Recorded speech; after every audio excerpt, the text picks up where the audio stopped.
वट सावित्री व्रत हिंदू धर्म की स्त्रियों द्वारा अपने पति की दीर्घायु, सुख समृद्धि और अखंड सौभाग्य की कामना से किया जाता है।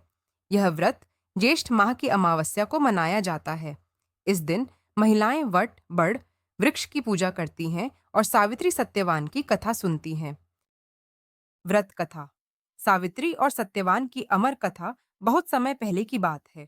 मद्र देश के राजा अश्वपत के कोई संतान नहीं थी। उन्होंने संतान प्राप्ति के लिए कठोर तप किया। तप से प्रसन्न होकर देवी सावित्री ने उन्हें एक तेजस्वी पुत्री प्रदान की, जिसका नाम सावित्री रखा गया। सावित्री बचपन से ही बहुत सुंदर, बुद्धिमती और धर्मनिष्ठ थी। जब वह विवाह योग्य हुई तो स्वयंवर के लिए वन भ्रमण पर निकली। वहीं उसे वन में रहने वाले एक राजकुमार सत्यवान से प्रेम हो गया।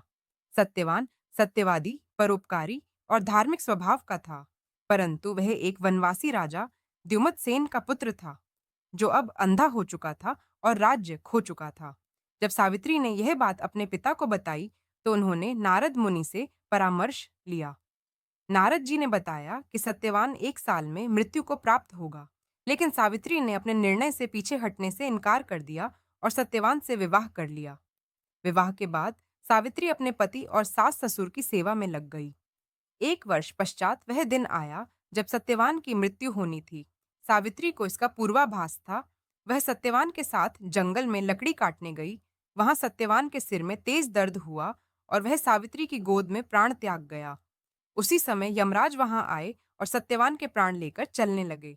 सावित्री भी उनके पीछे पीछे चलने लगी। यमराज ने उसे रोका और लौट जाने को कहा, पर सावित्री ने धर्म, पति सेवा और नारी धर्म की बातों से यमराज को प्रभावित किया। प्रसन्न होकर यमराज ने उसे वर मांगने को कहा। सावित्री ने पहले वर में अपने ससुर को नेत्र ज्योति और राज्य वापसी, दूसरे वर में 100 पुत्रों की मां बनने का वर मांगा। यमराज ने दोनों वर दे दिए, लेकिन तीसरे वर को सुनकर वे चौंक गए, क्योंकि पति के बिना सावित्री 100 पुत्रों की मां कैसे बन सकती थी। यमराज को अपनी भूल का एहसास हुआ और उन्होंने सत्यवान को जीवन दान दे दिया। सत्यवान जीवित हो उठा। इस प्रकार सावित्री की दृढ़ता, भक्ति और प्रेम ने मृत्यु को भी परास्त कर दिया। व्रत विधि संक्षेप में। 1. महिलाएं प्रातः स्नान करके व्रत का संकल्प लेती हैं। 2. वट वृक्ष की पूजा करती है, कच्चा सूत धागा बांधती है। तो सावित्री सत्यवान की कथा सुनती है। 4. पति की दीर्घायु की कामना करती है। 5. दिन भर व्रत रखकर रात को कथा पाठ या जागरण करती है।